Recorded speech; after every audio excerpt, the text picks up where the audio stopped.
आप सभी विद्यार्थियों का इस चैनल पर हार्दिक स्वागत है। इस टॉपिक में हम स्वतंत्रता दिवस पर किस तरह से भाषण देना है उसको लेकर आए हैं। जो विद्यार्थी इस दिन भाषण देने से डरते हैं, किस तरह से वे अपनी शुरुआत करेंगे और कैसे अंत करेंगे, उसे लेकर आए हैं बहुत ही आसान तरीके से। यदि आप इस टॉपिक को अच्छे से पढ़ लेते हैं तब भी आप बिना डरे आसानी से भाषण दे सकते हैं।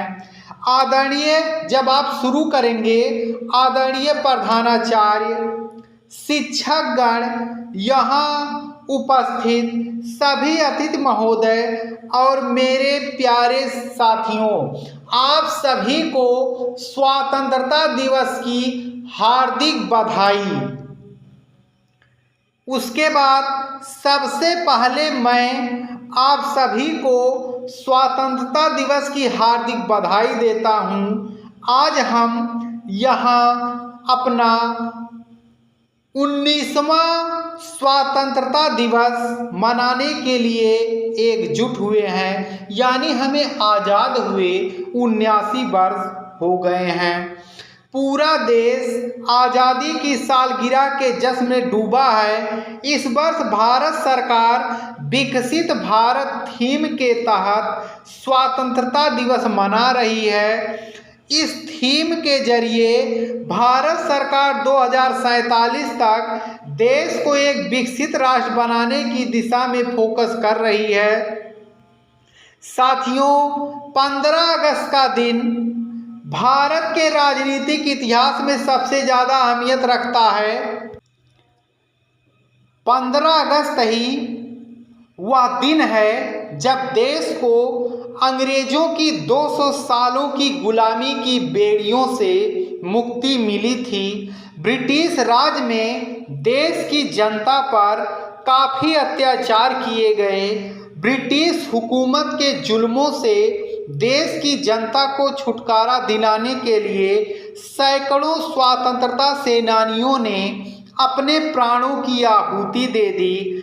ऐसे में यह दिन उन महान क्रांतिकारियों और स्वतंत्रता सेनानियों के बलिदान को याद करने का भी है, जिन्होंने देश को आज़ादी दिलाने के लिए अपना सब कुछ दांव पर लगा दिए। देश को आज़ाद कराने में महात्मा गांधी, सुभाष चंद्र बोस, भगत सिंह, मंगल पांडे, राजगुरु, सुखदेव, जवाहरलाल नेहरू, लाला लाजपत राय, बाल गंगाधर तिलक जैसे कई क्रांतिकारियों और स्वतंत्रता सेनानियों का अहम योगदान रहा। यह दिन इन सभी क्रांतिकारियों और स्वतंत्रता सेनानियों को नमन करने और श्रद्धांजलि देने का दिन है। साथियों, 15 अगस्त हर साल आता है और हमारे दिलो दिमाग में हम स्वतंत्र हैं और स्वतंत्र रहेंगे का भाव जागृत कर चला जाता है। यह सबसे बड़ा राष्ट्रीय पर्व और राष्ट्र और राष्ट्रीयता की हलचल पैदा कर जाता है। वर्ष में राष्ट्र ने क्या खोया और क्या पाया का हिसाब बता जाता है। भारत माता और भारत की स्वतंत्र सत्ता के लिए कर्तव्य का भाव जगा जाता है।